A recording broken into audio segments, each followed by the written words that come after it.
Fisnik Aslani paralajmëron, për Kosovën përballja me Slovakinë është brutalisht e vështirë, por edhe një mundësi historike. Ylli kosovar thotë se kualifikimi në botrorin 2026 do të ishte dhurata më e madhe ndonjëherë për tifozët dhe kombin.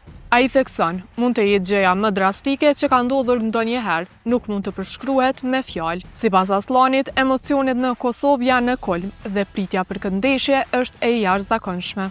Ai beson fuqishëm se Kosova ka cilësi dhe zemër për të sfiduar çdo kundërshtar në këtë nivel. Edhe pse Slovakia ka mposhtur Gjermaninë, Aslani thekson se nuk ka më ndeshje të lehta. Të gjithë japin gjithçka në fushë, prandaj duhet të jemi maksimalisht të përgatitur, shton ai.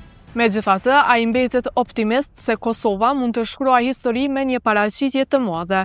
Një fitore ndaj Slovakisë do ta dërgonte Kosovën në finalen vendimtare për botrorin 2026. Për Aslanin dhe Kosovën, një kualifikim do të ishte kulmi i ëndrrës, moment krenarie që nuk harrohet.